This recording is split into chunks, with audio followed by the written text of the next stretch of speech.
Good morning to all. Welcome back to my YouTube channel. This is Sangeeta, and today we will talk about the chapter 5 of NCERT of class 11th. तो अगर हम Indian constitution at work की बात करें NCERT की book की, तो मैं इसकी 3 सीरीज बनाने वाली हूँ. First will be legislature, then executive and after that judiciary. So अगर हम स्टार्ट करेंगे व्हाट इज लेजिस्लेचर, तो लेजिस्लेचर होता है एक group of people which are powerful. Yes, they are powerful. Why? Because they can make or change laws. Interesting, right? और अगर हम भारत की बात करें तो भारत में है पार्लियामेंट ऑफ इंडिया, जिसको हम बोलते हैं सांसद. तो जो पार्लियामेंट है वो एक सेंट्रल बॉडी है. और अगर हम दूसरी बात करें स्टेट लेजिस्लेटिव असेंबली की, तो वो क्या है, एक स्टेट का पार्ट है. पार्लियामेंट ऑफ इंडिया का अगर हम स्ट्रक्चर देखें तो स्ट्रक्चर होता है the president, Rajya Sabha and Lok Sabha, 2 house. तो पार्लियामेंट के अंदर हमें 2 हाउस देखने को मिलते हैं which is Rajya Sabha and Lok Sabha. By cameral legislature, अगर हम बात करें कि 2 हाउस हमें एक कंट्री में मिल रहे हैं which is Rajya Sabha and Lok Sabha, तो उसी को हम बोलते हैं by cameral legislature which is present in India also. तो अगर हम इंडिया की बात करें तो इंडिया में ऐसे 6 स्टेट्स हैं जिसमें ये जो है 2 houses are present. Okay, and these 2 houses are present in which states? These are Uttar Pradesh, Bihar, Telangana, Andhra Pradesh, Karnataka and Maharashtra. तो ये 6 स्टेट ऐसे हैं इंडिया में जिसमें जो है 2 हाउसेस प्रेजेंट है. और अगर इसकी मैं ट्रिक बताऊं तो इट इज़ एट कुम. A for Andhra Pradesh, T for Telangana, K for Karnataka, U for Uttar Pradesh, M for Maharashtra and B for Bihar. अब इसका एडवांटेज क्या है कि बाई कैमरल लेजिस्लेचर है क्यों? तो क्या होता है कि अगर किसी भी सभा में, वेदर इट इज़ लोकसभा और राज्यसभा, अगर उनको कोई डिसीजन लेना है उनके मेंबर्स को, तो उस डिसीजन को पहले डिस्कस किया जाता है. बहुत सारी डिबेट्स होती हैं. तो वाइल डिस्कसिंग पहले वो डिसीजन जो है लोकसभा में जाता है, उसके बाद वो राज्यसभा में जाता है. तो इससे क्या हुआ कि 2 बार एक ही बिल को जो है डिस्कस किया जा रहा है. तो it means it is getting check twice. तो क्या होगा कि अगर कोई भी जल्दबाजी में कोई डिसीजन लिया हो या फिर कोई भी गलती होगी तो उसको ठीक किया जा सकता है. और बात करें कि अगर व्हाट इज़ पार्लियामेंट और उसका काम क्या है, तो parliament work is to make rules and laws. Houses, Rajya Sabha जिसको हम अपर हाउस बोलते हैं एंड काउंसिल ऑफ स्टेट्स भी बोलते हैं, इसमें कितनी सीट्स होती हैं? 250 seats. And Lok Sabha, it is also called lower house, it is also called house of the people, it has 552 seats. Lok Sabha में हर 5 साल में इलेक्शन होता है और इस इलेक्शन में वोट कौन देता है? हम लोग हर 5 साल जो है किसके लिए वोट करते हैं? प्राइम मिनिस्टर के लिए वोट करते हैं. तो इट मीन्स हम एक डायरेक्ट वोट कर रहे हैं जिसके थ्रू हम अपना जो है प्राइम मिनिस्टर चूज कर रहे हैं कंट्री के लिए. तो it is for the Lok Sabha. और राज्यसभा रिप्रेजेंट करता है स्टेट ऑफ इंडिया को. और इसका फंक्शन क्या होता है कि जो भी स्टेट की पावर्स है उसको प्रोटेक्ट करके रखता है. तो जो स्टेट के इलेक्शंस होते हैं उनको हम और क्या बोलते हैं? It is also called legislative assembly और स्टेट लेजिस्लेचर असेंबली. ओके, जिसमें क्या होते हैं? MLAs होते हैं, मेंबर ऑफ लेजिस्लेटिव असेंबली. और राज्यसभा का एक डिसएडवांटेज ये है कि वो क्रिटिसाइज़ तो कर सकते हैं गवर्नमेंट को कि हाँ वो ठीक से काम नहीं कर रही है, उसमें ये इशू है वो इशू है, बट वो कर कुछ नहीं सकते. They can not change the government. So this is the bad thing. और ऐसा है क्यों? क्योंकि जो राज्यसभा के मेंबर्स हैं उसको वोट कौन दे रहा है? उसको वोट दे रहे हैं MLAs, जिसको किसने सिलेक्ट किया था? हमने नहीं किया था. इसको सिलेक्ट करते हैं इनडायरेक्ट वे से. इनडायरेक्ट वे से कैसे करते हैं अभी बताती हूँ.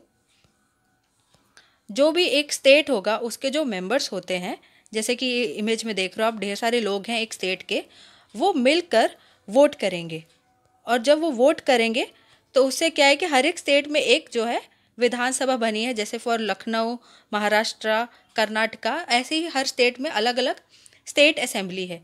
तो वो सब स्टेट असेंबली के मेंबर्स जो होंगे वो सब जब मिल के वोट करते हैं तो उससे क्या बनता है? राज्यसभा के मेंबर्स कौन डिसाइड करते हैं? MLAs, जो कि अभी मैंने डिस्कस किया. USA versus Rajya Sabha. USA में क्या होता है कि हर एक स्टेट को इक्वल रिप्रेजेंटेशन दिया जाता है. इट मीन्स वो इक्वालिटी में बिलीव करते हैं और वो क्या करते हैं कि जो स्मॉल स्टेट है उसमें स्मॉल रिप्रेजेंटेशन होगा जैसे कि लार्ज स्टेट में। तो किसी में ऐसा नहीं है कि अगर कोई छोटा स्टेट है तो उसमें से वो ज़्यादा मेंबर भेज रहे हैं और कोई बड़ा स्टेट है उसमें वो कम मेंबर भेज रहे हैं, ऐसा नहीं होता। बट राज्यसभा में यूएसए जैसा सिस्टम नहीं है। यहाँ पे मेंबर्स कितने इलेक्ट होंगे एक स्टेट से वो कौन डिसाइड करता है? It is decided by the 4th schedule of the constitution. Okay, तो अगर हम बात करें उत्तर प्रदेश की जिसकी पॉपुलेशन है 1998.12 लाख, तो उससे जो है सिक्किम की पॉपुलेशन तो बहुत कम है विच इज़ 6.10 लाख। तो अगर उत्तर प्रदेश के 31 मेंबर्स इलेक्ट कर रहे हैं एक मेंबर के लिए, तो सिक्किम से एक ही मेंबर जाएगा। इसी तरह हर एक स्टेट के अलग अलग मेंबर्स हैं लोकसभा सीट्स के लिए और राज्यसभा सीट्स के लिए, विच कैन बी 29, 48, 19, 25, 10। तो Rajya Sabha which is upper house and Lok Sabha it is lower house. तो इसमें से पावरफुल कौन है? It is Lok Sabha. How does the parliament make loss? तो पार्लियामेंट लॉस बनाती कैसे है? तो क्या होता है कि सबसे पहले एक बिल बनाया जाता है अगर हमें किसी भी मुद्दे के बारे में बात करनी है। उसके बाद वो बिल जो है पार्लियामेंट में ले जाया जाता है। अब पार्लियामेंट में जो मेंबर होते हैं वो उसको अप्रूव भी कर सकते हैं और डिसअप्रूव भी कर सकते हैं। और अगर वो अप्रूव हो गया तो वो क्या बन जाएगा? एक लॉ। जो बिल होगा, फॉर एग्जांपल अगर हमने कोई मैरिज की एज बढ़ाने के लिए बिल पास करवाना है तो उसके लिए क्या होगा कि सबसे पहले एक लोकसभा में डिस्कशन होगा, बहुत ज़्यादा डिस्कशन होता है और डिस्कशन होता है। उसके बाद क्या होगा कि सब मिलके वोटिंग करते हैं। तो अगर सब मिलके वोट करने के बाद अगर वो बिल पास हो जाता है तो वो दूसरे लोकसभा में जाता है या फिर राज्यसभा में जाता है। उसके बाद वहाँ पर फिर से वोटिंग होती है और उसके बाद वो बिल जाता है प्रेसिडेंट के पास।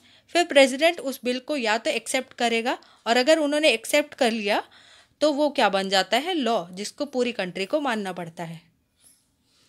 ये है डायग्राम एनसीईआरटी का जिसमें सेम चीज़ लिखी गई है जो अभी मैं बता चुकी हूँ, तो इसको एक बार आप देख लेना ध्यान से।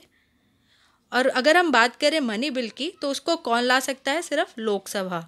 और अगर हम मनी बिल की बात करें अबाउट राज्यसभा, तो राज्यसभा उसको कभी भी रिजेक्ट नहीं कर सकता।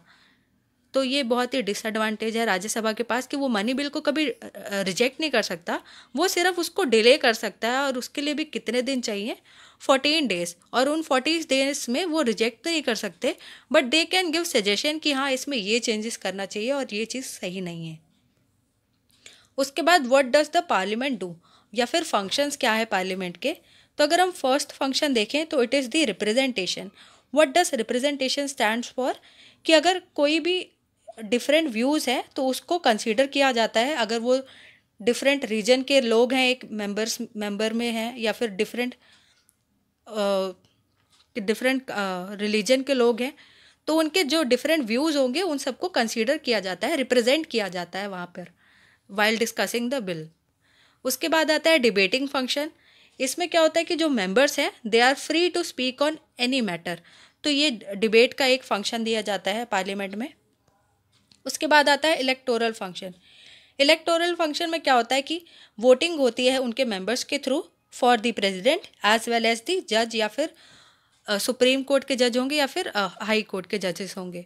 उसके बाद आता है जुडिशियल फंक्शन। जुडिशियल फंक्शन में क्या होता है कि अगर कोई प्रेसिडेंट नहीं ठीक काम कर रहा है तो उसको वो हटा भी सकते हैं, या फिर कोई जज ठीक से काम नहीं कर रहा है तो उसको वो रिमूव भी कर सकते हैं पार्लियामेंट के मेंबर्स। और फिफ्थ फंक्शन आता है फाइनेंशियल फंक्शन। इस फंक्शन में क्या होता है कि ये कंट्रोल करते हैं जो भी टैक्सेस आते हैं और वो देखते हैं कि गवर्नमेंट उसको सही से यूज़ कर रही है कि नहीं कर रही है। Okay, so this was it for the today's lecture. So मिलते हैं नेक्स्ट लेक्चर में। अगर पसंद आया हो तो थम्स अप कर देना, कमेंट ज़रूर कर देना, do like share and subscribe. Thank you so much.